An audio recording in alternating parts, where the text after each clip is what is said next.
Hello and welcome to now episode 3. We're old pros at this by now of the Dynasty Fantasy Football Central podcast. I'm Michael Moore. He's Jonathan Scott. Hello, Jonathan. Hey, people. Today we're continuing our look at each division and the new faces in that, both rookies and free agents, and we move on to the cold, lonely, horrible NFC North. Oh my God. All that it entails. No, I'm just kidding. It's a lovely place. So we'll start in reverse order like we usually do, worst to first. So last year we have the Vikings, who, have a couple of skilled players that actually might be pretty decent. So I know you are a fan of Mr. Bridgewater, Jonathan. So take it away. Oh, Teddy, Buke, Buke. Yeah, I love this kid. So I mean, you've seen a lot of this through other places because they get to the media before we do. But like the deconstruction of Teddy Bridgewater within a year space of surefire #1 pick to all the smear campaign stuff that went on with him during the draft process is insane to me. And I think you're going to see a boomerang come back when he starts getting into training camp and they realize, oh, this guy's 6'3", 215, a little undersized, but loves to get hit, has no problem staying in the pocket, delivering an accurate football to, by the way, playmakers that exist in that football team. Right. Again, we talk about weapons. Greg Jennings, who was older but still valuable. Cordarrelle Patterson, who I think might have the breakout season of any receiver this year. Kyle Rudolph, still a really good tight end if underutilized, and of course Peterson in the backfield. And let's not forget, who is their offensive coordinator, Jonathan? Oh, Norvelus. That's right. Norv Turner. Yeah, so I mean, I don't see. So bring this back. I get caught up in reality too much. Bringing it back to fantasy, this is the #1 quarterback on your board, no questions asked. He's going to give the immediate impact this year. I think he's the only guy guaranteed to start out of the 3. The other guys could start, and that's fine. I think Bridgewater is day 1 starter. I also think he has the ability to have the longest term payout for you 8 to 10 years from now. Because although he may never be like a top 5 or 6 guy, what if he turns out to basically be Phillip Rivers? There's nothing wrong with Phillip Rivers for 10 years.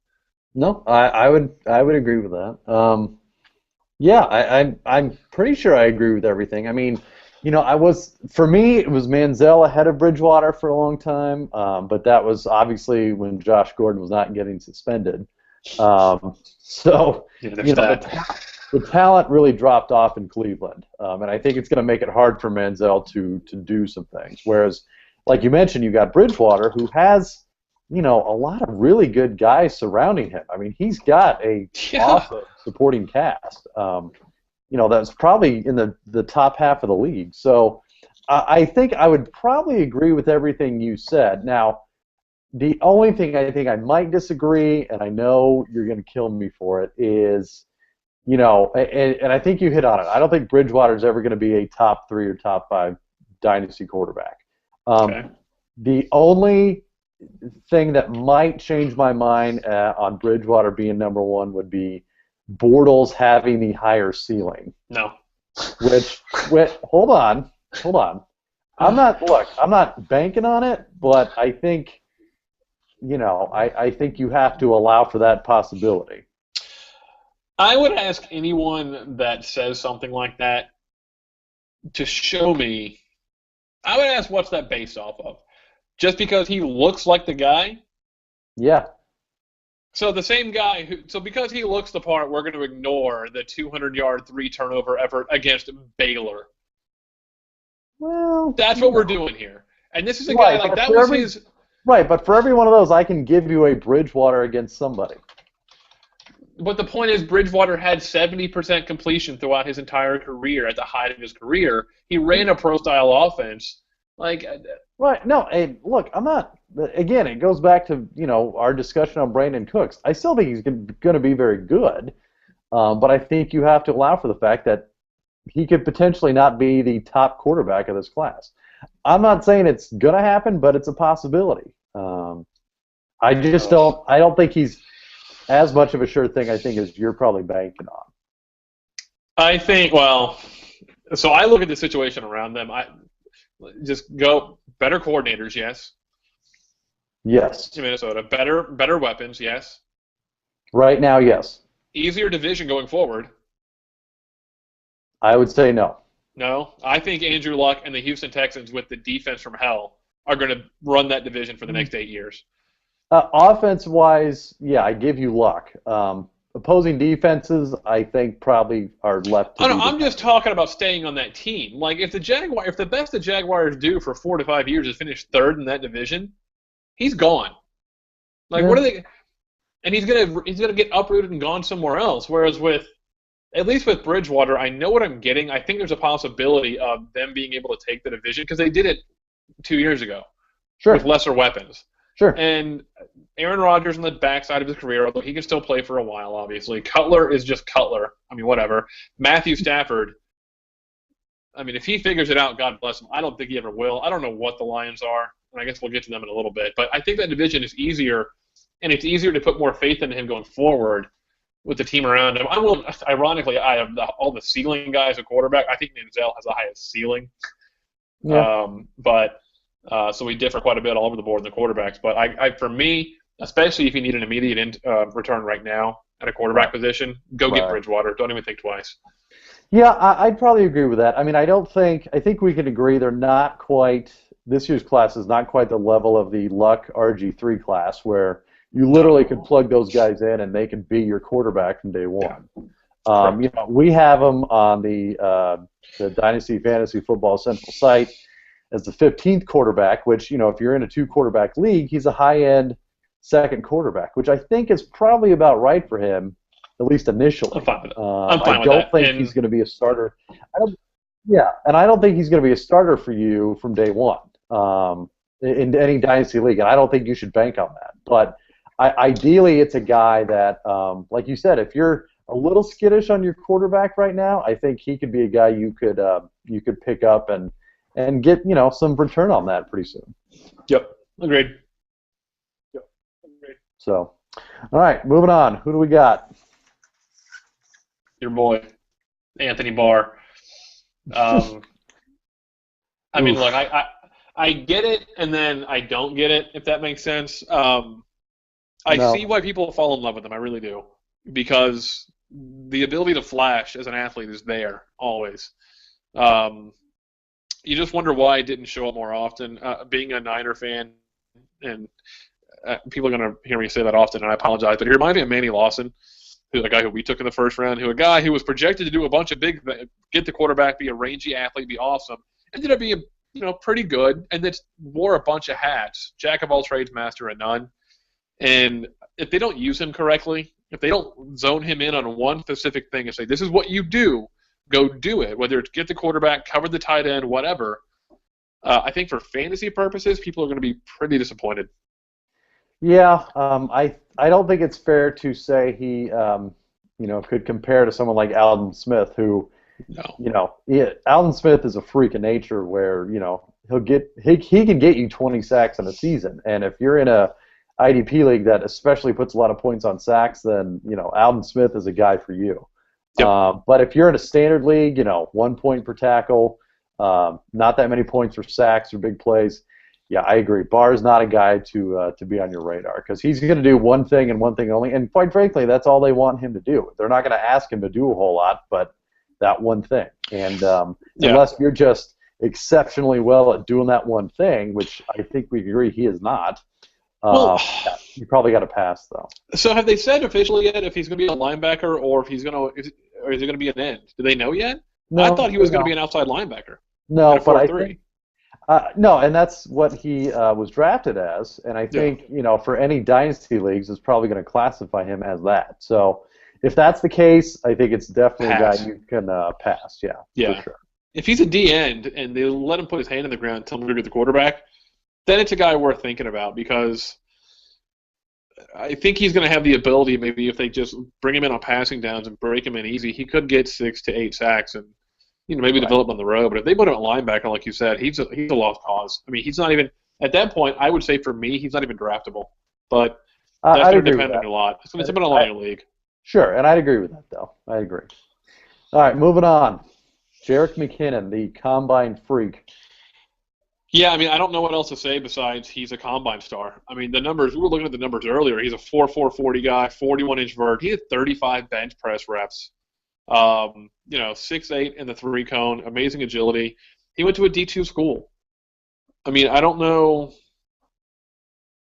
I don't That's, know how to that's call. not necessarily a universal knock against him. No, but I'm just saying, like, we don't. I don't know. There's not a whole lot of tape on him. It's not like he was Sure. playing on national TV on Saturdays, and you don't really know how to judge the level of competition. Sure. I'd love to sit here and say I have scouting ability and I can tell you what his quick twitch stuff is going to translate, but I really don't. I have no clue. They obviously have a plan for him. But, okay, so would you agree that running back is a fairly replaceable position, meaning you can change out a lot of parts? Is that fair? Sure. Okay. I think you can apply that same mentality to the whole Division II thing, meaning, look, if you can run in Division II, you can probably run in Division I in the NFL eventually. Sure, yeah. So, I think he's coming into a very good situation, like we talked about before. And for me, like you talked before about talent versus situation, and you're more of a talent guy.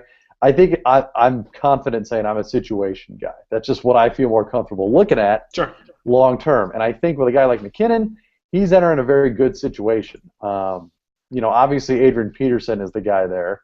But at some point, they're going to want to spell him and get him out of the game a little bit to keep his legs. And I think it's fair to say Matt Asa is not the answer there as far as the backup goes. So McKinnon's got a wide open shot to take over that backup spot pretty early, which for rookie running backs is a pretty important deal. Yeah, I mean, I understand that. I guess I'm more projecting my own shortcomings on you and the rest of everyone listening. Like to be able to press a hole, get to the right spot in a running play, and then jump cut one way or another against a guy playing D2. I just don't know. And again, we're looking at it different. I'm looking at it from a talent perspective, so I don't know how that's going to equate. The numbers suggest he's a pretty good athlete, but he's a good athlete. But I think on that point, he's a guy that you will know from training camp and OTAs very early if he can do it or not. If he can make it happen at practice, at an NFL practice, then I think he's got a good shot to do it in games too. But if you're hearing reports that dropping the ball or not seeing that speed that he showed or anything like that, I think that's probably time to cut bait on him. So. I'd say it's fair. I was going to say something much less flattering about it, but yeah, I mean, that's okay. Keep an eye on it. So I held myself back. If you've got Peterson, then yes, definitely consider him as a handcuff for sure. But it's a guy that you can draft and stash and hope that he becomes a featured back one day. Probably. I don't think so. Yeah. All right, moving on. Who do we got? My favorite team that drafted in reality this year, actually, the Detroit Lions. So finished 7-9 last year. Start with the most obvious, a guy that outside of Brandon Cooks, that we went over in the last podcast, is my second favorite guy. I know. Eric Ebron. And being that I have family in the South, I watched more ACC and North Carolina games than I should have in my life. And the Vernon Davis comparisons are completely legit, right down to the he's going to have to work on his hands thing. But freak athlete, right about 6'2", 6'2 and a half, 250, can run the route tree pretty well considering he had a shaky offense and a shaky quarterback. I mean, he was literally the only guy in this offense to worry about, and he still balled out whenever he wanted to. Talent like that just doesn't exist in the world at the tight end position. And I think the only unfortunate thing is he went to the Lions. Nobody, including himself, the quarterback, the OC, nobody knows where the footballs are going to go to. I think half the time Matt Stafford, as he winds up, don't know where they're going to go to. They just kind of go. So I don't know that he's going to get the opportunity he deserves. If he would have gone to, say, like a Giants team, then he'd be the number one pick on my board, no question to ask. But I think he's going to have a few, we'll call Sports Center plays this year, where people just look around saying, holy shit, how did that guy just do that thing? Right. Yeah, I'd agree with that for the most part. Yeah, for me, there's some red flags. The drop rate was pretty high, like we talked about before, at least relatively speaking to some other guys, which he's going to have to work on that if he's going to be reliable. He goes to a team where, while not good, they had two tight ends on the roster. They re-signed Brandon Pettigrew. Well, they did. They could have very easily let him go. They didn't. They've got Fourier, who developed into a bit of a red zone target last year. And that's not even counting the obvious ones of Calvin Johnson and Golden Tate they signed. So, for me, and we talked about this offline, he's another polarizing guy for me. I'm a little concerned about him, quite honestly. I wouldn't even put him probably as my top tight end on the board right now, as far as rookies go. Is he squarely in that tier 1 based on ability? Yeah, I will grant you that. But for me, it's just he kind of scares me a little bit. I find that odd. Like you're worried about a former failed first-round pick and a guy in Joseph Fourier who randomly caught touchdowns and did cool dances, taking playing time away from this physical specimen of a tight end. Like, they already had 2 tight ends in the roster and thought enough of this guy to draft him first overall anyway. And you're worried about them not playing him? No, that's fair, but there's a lot of mouths to feed there. And not to say they can't feed them all at some point, but look, under that theory, Brandon Pettigrew's never been good. Can we agree with that? Ever. God, he's awful. Yet they still stuck it out with him. Okay, for whatever reason, I'm not defending them. I'm questioning it. He stuck around for some reason. He wasn't good, yet they re-signed him for whatever reason. So they've got a thing for him, and they've got a lot of other guys there. Not to mention the running backs they still got there that are going to be involved in the passing game too. So look, I get the talent part, I really do, but like I said, I err on the side of talent or situation over talent, and situation just spooks me a little bit, man. I don't know what they signed Pettigrew for. I'm trying to look it up now, but I think it was just a 1-year deal. No, it was like a 4-year deal, I think. Was it? Yeah. Okay, well, like I said, I think the best way to determine where we both are at is to look at his ranking and see where you sit on that. So we have him on the Dynasty Fantasy Football Central site at 8th overall. Is that about right? Are you good with that? He's a top 5 guy for me. I just don't. I think he walks into that locker room right now, and he is the second best option in the passing game, just for being him. So if you're going to tell me he's not going to be used correctly, then yeah, 8's about right. I think they're smart enough to realize what they have. And I think that also, looking around the NFC North, I don't see the dominant safety on these teams that can cover tight ends and that can really match up well against them. I don't see who's there.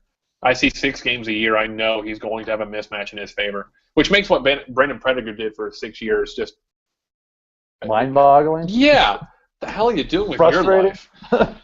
Yeah, no, I'd agree with that. Okay, so I think with Ebron, we both agree he's definitely top tier, but I think we split a little bit on where exactly he goes. That's fair. So. All right, moving on. Oh, also your boy. Go ahead. Oh yeah. Kyle Van Noy. I can't find anything he doesn't do well. And for a guy his size, who's not exactly oversized, he runs well, runs in the 4.4, 4.5 range at 240, about 6'3". He run fits if you wanted to. He rushes the passer if you wanted to. He makes splash plays, either going after the quarterback, interceptions, anything. And it's one thing to do that when you're on a loaded team. It's another thing when you're at BYU and you're the only guy worth a damn. And you're being schemed against, and you still decide, yeah, I'm just going to wreck this offense today. And to me, he's special. He went in the second, which, all right, fine. I think that was a bit of a mistake on most teams' part. But to go to the Lions where they need someone, and he's going to get one-on-one matchups on the outside, even if they put him at linebacker and they decide he's a linebacker in a 4-3 defense. When they send him, he's going to be one-on-one with a back or a tackle, and he's going to get free. And I think he's going to have a few strips. I think he's going to have maybe an interception or two. They're going to use him in creative ways, I think, in that defense, knowing he can really do anything you want him to because he's done it all in college. Yeah, I think so. And if you look, just in recent history, linebackers produce pretty well in IDP leagues. I mean, I've had Stephen Tulloch for a couple of years, who's been, LB2, LB3 maybe. You had DeAndre Levy last year, who really came on strong and was a solid LB2. So they definitely know how to use them, and I think I agree for the most part. I think Van Noy's a guy that can definitely cover sideline to sideline, and they're gonna, like you said, free him up a little bit to get into coverage, maybe defend some passes, make some interceptions, and I think he could break one off, once or twice in a season. I think he's got that kind of ability to do that. So yeah. I mean, Um, my you know, thought to people that are getting into dynasty for the first time this year or are trying to linebacker in a draft, look for a linebacker that is not going to have to like what they'll sift through the trash. If you find a linebacker that's going to see clean, they're going to take 2-3 blockers on the line, and they're going to have that one-on-one of the hole with running backs. Those are the guys that are going to get those junk tackles 5 yards down the road. Look at Kiki Alonso last year, who I had. He had an amazing defensive line in front of him. And although all the tackles he made were, in front of the line of scrimmage, they weren't good in reality. He was the one there to meet the running back because the defensive line was taking up the entire O-line. And I think Van Noy is going to be a guy like that. That line up front with Anza, Sue, Fairley, they're disgusting. They're nasty. They're going to absolutely destroy people. And people are going to be free to run to the football. So a guy like him is someone to look out for just a stat filler. Sure. Okay. So draft-wise, if you're an IDP Dynasty League rookie draft, where would you be comfortable taking him? Oh man. And let's assume linebacker is a need, but not a strong need. I could see him in the 3rd round or so. Okay. If you had a strong need for him, and there were linebackers just like the Shaziers and the Moses of the world are already off the board, and you take him late 2nd, I can justify it. That doesn't bother me because I think his upside is that high. But if he's there in the 3rd round, I think you're seriously looking at him thinking, all right, this is a guy that I can start for 8 years or so. He's going to accumulate. Maybe he develops into a pass coverage guy as well as a guy, an Ahmad Brooks type player where he just does whatever anybody wants to. Or even a Sean Lee guy. Yeah, absolutely. I mean, he won't play the middle unless they switch to a 3-4 and they put him. I don't think he's big enough to ever play a middle linebacker role, but he's athletic enough to. I mean, I don't know. It depends what his body can hold on to. Whatever his body can take weight-wise, and they don't know that yet. Neither does he. But right now, I don't think he can do that. But same kind of athlete, same kind of rare athlete. Yeah. All right. Who's next? Oh man, I hate this guy, Golden Tate. And another one we differ on, and that's going to be okay. Yeah, I mean, I don't really understand it here in the sense of he's never really been a star before anywhere he's gone. I don't see why he's going to be a star here either. Now that they've drafted Ebron, he's the 3rd most talented guy on the roster. 4th if you put Bush out there, to be honest. And like you've already said, like if what's good for the goose is what's good for the gander. If there's not enough balls to go around for Ebron, there's not enough balls to go around for Golden Tate. It's basically the only person you trust here is Calvin Johnson, and that's it. So, yeah, for me, I think, and given I'm a Calvin Johnson dynasty owner, but I can see the writing on the wall, and I think the days of him absolutely dominating are probably over. I mean, still, don't get me wrong, still a top 5 receiver in dynasty leagues, but I think the days of getting almost 2,000 yards receiving probably not happening again. And I think they're going to have to spread that wealth out a little more. And I think that's where a guy like Tate comes in. I mean, the last couple of years they've gotten by with Nate Burleson as the receiver across from Calvin Johnson. They haven't really gotten by. Well, they've survived. So, yeah. And for me, it started sort of heading into last year. Golden Tate, the reports on him in Seattle were very, very good. And even coming into the league, it was very good. But obviously, in that offense, it's not like you can necessarily capitalize on that. But heading into a team like Detroit, who is going to pass it a lot, I'm a Tate believer personally. And I think for being in Seattle for those many years and not getting a lot of wear and tear, I think he's got a lot of life left. I think he's got a lot more than his age would indicate. That's fair. I mean, I still look at him. He's not an explosive guy. I mean, the most yards he's averaged per reception in a year was 2 years ago at 15 yards a catch. I mean, that's not. Sure. He's not going to be explosive in that offense. And if he's going to be a possession guy, I just wonder where he falls in the hierarchy of possession guys on a passing route. I mean, sure. And that's completely fair. I think it's only fair to wonder how's that going to shake out. But to have a guy that I know is going to start that doesn't have any competition for that spot. Yeah, that's fair. And he's not going to get hurt. Right. And look, the other thing with Calvin Johnson is, look, he's frail, man. He gets banged up a lot. That's fine. Okay. He played all 16 games last year and still had 1,500 yards. Frail's the wrong word. Yeah.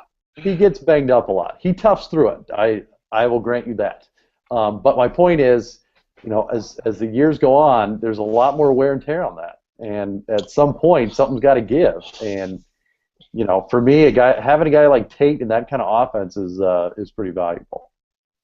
Yeah, I look at Tate as more of a handcuff to a running back kind of thing than I would anything else, to be honest. If he was your third receiver and you have him just because of this fear like you have that Johnson's just going to go down any minute, then yeah, because there's going to be a ton of balls to go around, and he's a guy on the outside that is not going to get beat by man cover or by press coverage. He can get off press.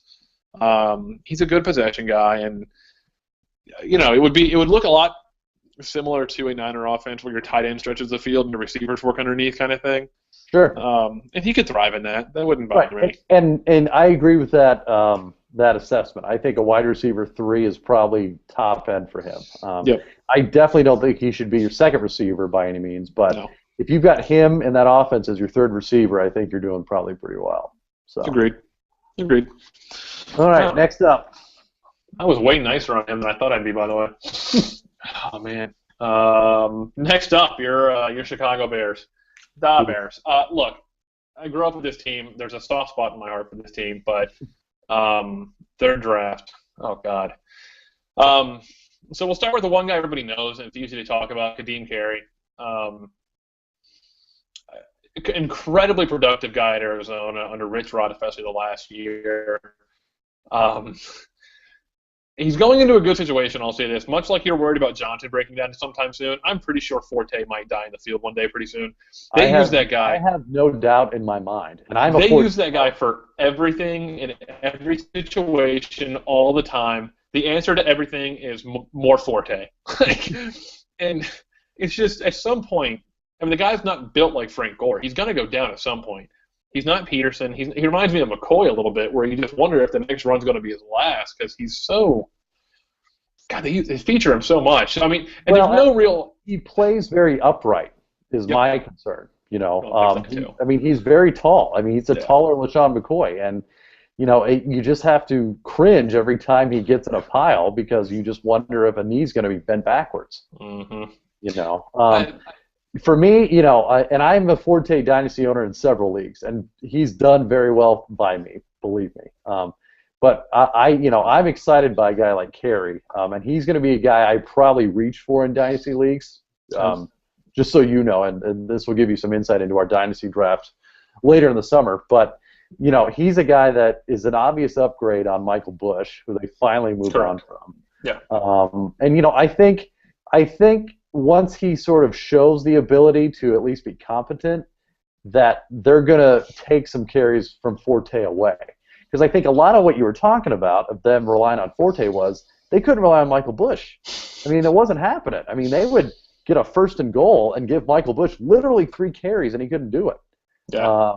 So I think, the hope is anyway that a guy like Carey can come in, can show that he can come in, to spell Forte, get 3 or 4 yards every carry, and hopefully take some of the load off. Now, will he be a featured back? Probably not. No. But I think he can be a definite change of pace guy, especially in this offense.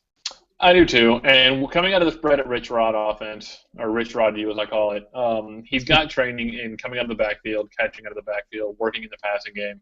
That will help with a Trestman offense. He won't have as much of a learning curve, and he'll feel comfortable in doing those things. Like I said, I don't think he's special by any stretch of the imagination. He didn't test well at all at the combine. He plays a little faster than what his numbers are, but they're still not like he didn't make anybody miss. He didn't run past anybody. He never ran over anybody. He was just a feature back, and he's already got a lot of wear on the tires because he was the offense. So I think you're right. 3.5 to 4 yards a carry, spelling Forte every once in a while. Nothing special. But, I mean, honestly, it's better than Michael Bush and his 2.9 yards a carry and just running straight into the back of a lineman every time. Right. No, it was rough, believe me. I watched a lot of it. It was just odd, man. Well, look, they wised up, luckily. So they did. I know. All right, next up, Jared Allen. It's really, and it just goes to show you how quickly IDP guys can fall off real fast. He was the top defensive lineman for a lot of years. He really was. I mean, he had close to 20 sacks every season for a couple seasons there. Still made it to double digits last year. He sort of went on a tear to close out the year, but he goes to a Chicago defense who, given he's going to be playing a lot of the same teams in that division, but God, he's old, man. I mean, he's just old. And for dynasty purposes on defense, I think there gets to a certain point that guys get age-wise that you can't trust them, and they're just plug-and-play kind of guys. And I think that's where Allen's probably at this point. I don't think you could comfortably keep him on your dynasty team, and I think you'd probably be better off cutting him before your guys' draft.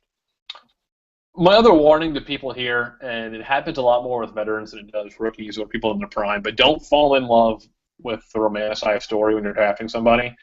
Like, as much fun as it would be to draft the guy, or to be the guy that drafted Jared Allen the year he had his comeback year and proved all the doubters wrong and whatever, like, any of that bullshit you want to fall for. Like, don't be that guy. Don't overvalue somebody because it'd be a nice story here.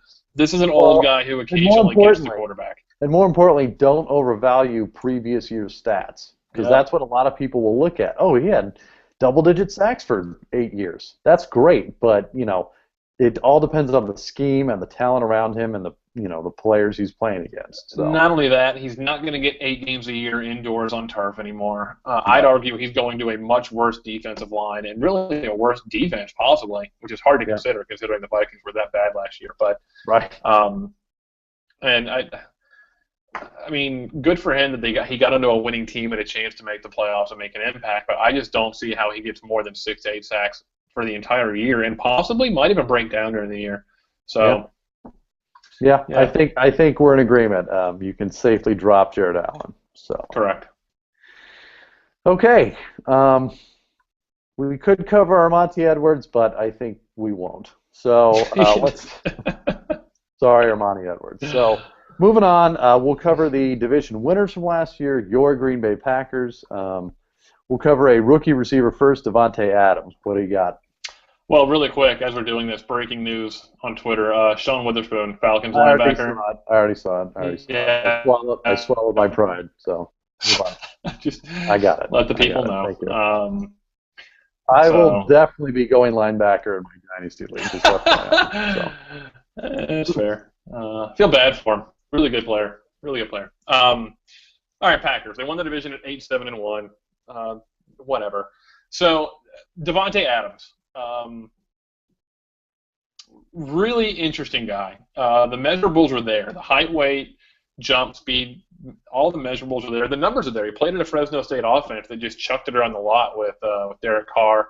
He was the main guy. You see some of his highlights in their highlight film, so obviously they're going to show the good parts. And like he's a really impressive athlete, really impressive prospect. And he went, out of all the receivers that got drafted, I think he went to the ideal place because they'll do to him what they did to Jordy Nelson. And they're going to turn him into the ultimate possession guy that occasionally can get by somebody and make a big play. And it's going to be fun to watch because they're extremely similar, about 6'2", about 220. He'll get to about 225, I think, once he's done by the end of the year. Nelson, I think, has better hands than Davante Adams does, but I think Green Bay, Jermichael Finley aside, they're one of the better organizations at developing hands of receivers because they take a bunch of guys who played these all-around positions. Jordy Nelson played receiver. He ran a lot of trick plays at quarterback. They'd have him taking shotgun snaps as a running back. Same with Randall Cobb. He was an all-purpose guy who did everything, and they turned them into guys that have some of the best hands in the league. And I think maybe not this year, but very soon, Davante Adams is going to play a big role in that offense. Yeah, I think we're in agreement. I think we're both pretty high on him. Mm-hmm. Talent-wise, it's there. He's got just as much talent as a lot of those second-tier receivers. Something to keep in mind with the Packers, which I found very interesting, right now as it stands, the depth chart goes, I think we can agree probably Cobb, Nelson, and Boykin, right? And then Adams, currently. Maybe, but I think Adams can beat out Boykin. To start out. No. Yeah. Hold on. Hear me out. To start out. Yeah. All three of those guys in front of him are free agents after this year. Mm-hmm. All three. Yep. So are they going to re-sign one or two? Probably. I mean, that's the Packer way. But are they going to let some go? I guarantee it. It just depends on who. And I can see any of them not being re-signed. I mean, if Cobb has a breakout year, they may not want to break the bank for a guy like that. Same thing with Nelson. They sort of gave him his sweetheart deal already, so it's not like they feel obligated to do anything special for him. So yeah, I think you're right. I think very early on he could I think top out as probably the third receiver this year. But next year, I think the minimum he's going to be is the second option there, minimum. I agree. And you've got Aaron Rodgers, comparatively speaking to a lot of the other dynasty elite quarterbacks, is still pretty young. I mean, you've got a lot of time with him left. They've got Eddie Lacy who can take some of the pressure off and maybe finally run some play action there long term. Yeah. But no, I think we're both pretty high on Adams. I mean, we have him ranked at 42nd. I think that's probably low. I think you can probably rank him probably higher, especially for dynasty leagues, and especially if you can afford to wait at least a year. I think if you can draft him and stash him, I think he would be a great value in people's second or third rounds. Agreed. And I didn't mean to sell him short by saying he's not explosive. His long catches of the year last year were 75 yards, 68 yards, 59 yards, etc. But he still only averaged just over 13 yards a catch. I mean, he can stretch the field. Still led the nation in receiving, though. Brandon Cooks did. No. He won the Bolitnikoff Award. Devontae Adams led the nation in receiving yards. All right, you're going to have to carry the show for a second because I'm about to look that up. That's fine. But, I mean, to that point, he reminds me so much of Jordy Nelson in the same way that he can be explosive, but you see his true value is just in being a big guy. Honestly, if Golden Tate was 6'2", I would love him. And this guy reminds me of Golden Tate at 6'2" because he's a red zone target, and he'll profile better as a number 2 receiver. Right. And that's just what it boils down to. And on that Nelson front, just I think a couple days ago, there's been no talks of an extension between him and the Packers. So, I think it's probably fair to say their plan all along has probably been to develop a guy like Adams to eventually take over that role. Well, so let me ask you then, if you're the Packers, who do you want to re-sign out of Cobb and Nelson and everybody?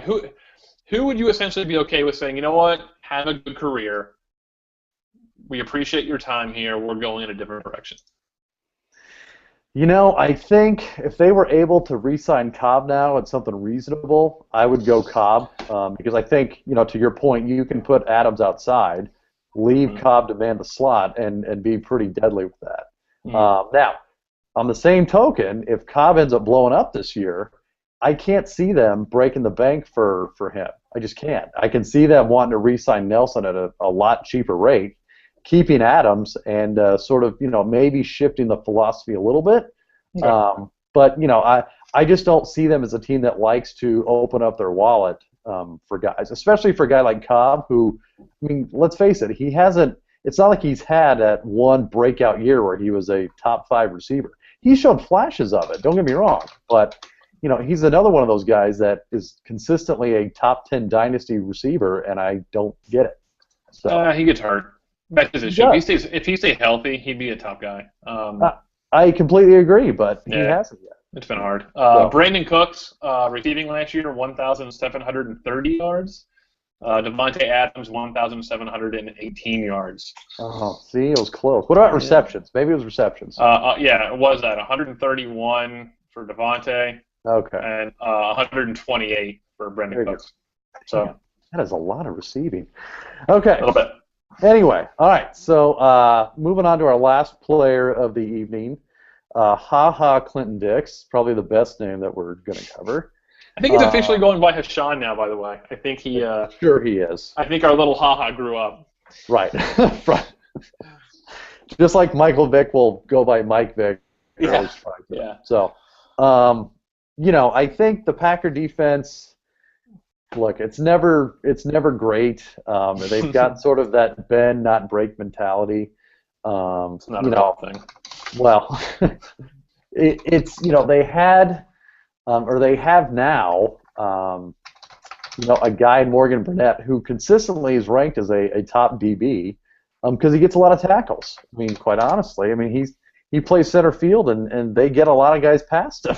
Yeah. And he's able to tackle a lot. So they add Clinton Dix, who is an upgrade over MD Jennings, who moved on to Chicago. But Indeed. I still think that's probably Morgan Burnett's territory there. I don't see Clinton Dix. In real life, could he be good? Yeah, I think he could. I think he could be a bruiser, but for IDP stuff, I don't see it. I think Burnett's probably still going to be your guy there. I'm going to be honest. I think Clinton Dix is one of the most overrated prospects in this rookie class. He's not a terribly big guy. He's 6'1", 205. He's not huge. Only had 7 interceptions in his entire career playing for the best defense in all of college football, under the best defensive coach in all of college football, and averaged just around 2.5 solo tackles a game. So, I mean, he's going to fit in seamlessly, like you said. He's an immediate upgrade over what they had before, and he doesn't have the pressure of having to be the general of the defense and having to call out plays, call out coverages in the defense and the secondary, because Burnett's going to do that. But what they've really missed ever since Charles Woodson left was what they call that joker position, basically, the guy that just does everything, especially up in the line of scrimmage and stuff. Clinton Dix. Which, if people don't remember, Charles Woodson did very well in that. I mean, yes, in real life and in IDP leagues. I mean, he was a stud. He really was. Awesome. I don't think people were like Clinton Dix never really got after the quarterback. He never really learned how to pass rush. He had 0 sacks in his entire career. Think about that. You are a safety in Alabama, and you had 0 sacks in your entire career, 0 passes defended, 1 forced fumble. Right. And this guy just got a pass for all of that throughout his entire draft process because he tested pretty well. He came from Alabama, and he was the quote-unquote leader of the defense. I mean, that's awesome, but I could see this guy getting torched quite often. Right. So I put him about 3rd or 4th in safeties for this year for rookies. Right, and I think it's definitely a case of a bigger name out there than what his value is going to be. And I think I think people can probably safely let other people draft him and take up that roster spot. So. I would agree. He's not someone worth reaching for. If you just want to have a guy named HaHa on your team, or if you just like the idea of having a guy named Clinton Dix on your team, man, go nuts. But for anything other than that, I just don't see the value at all. Yeah, I think we're in agreement there. Yeah. So. All right. I think that's about it. Is there anyone else? Well, I mean, we had Julius Peppers listed, but the only thing on there is C. Allen, Jared. So, I mean, yeah, I think it's the same thing. Yeah, I mean, I had Peppers last year. Not like I was proud of it, but I mean, I needed a guy, and he was a guy who, had, I think, maybe 1 or 2 games where he had a couple sacks, but other than that, he just went off the radar. So, well, the only reason I listed him on there is we just got done talking about Charles Woodson in that joker role, and it sounds like they're going to take 90% of that responsibility and give it to Julius Peppers, which means the ability to go after the quarterback at all time whenever he wants to and diagnose plays appropriately from the outside of the box, essentially. He was never going to line up against the slot and guard someone in space. However, if they limit his plays, limit his responsibilities to that kind of role, I mean, I don't know, maybe they can get production out of him for a year, but you're not drafting this guy for 2 years, 3 years down the road. Right. So I take him ahead of Jared Allen. But interesting. Okay. He's just a better athlete, man. I mean, he's a physical specimen of an athlete, and I think he'll age better than someone like Jared Allen. Yeah. Well, and like you like to say, I think he's a guy. I think he's a guy you could plug in, for bye week purposes and hope he goes off. But if you're looking for some consistency, probably not it. Yeah, and all credit to Keith Law on that. There are guys, and then there's guys. He's a guy. Right. So it wouldn't surprise me to see him put up double-digit sacks just because of the situation, but I wouldn't count on it for more than 1 year. And again, if he gets off to a hot start and you have him, trade him. Get him off your roster. Right. Yeah, I'd probably agree. All right.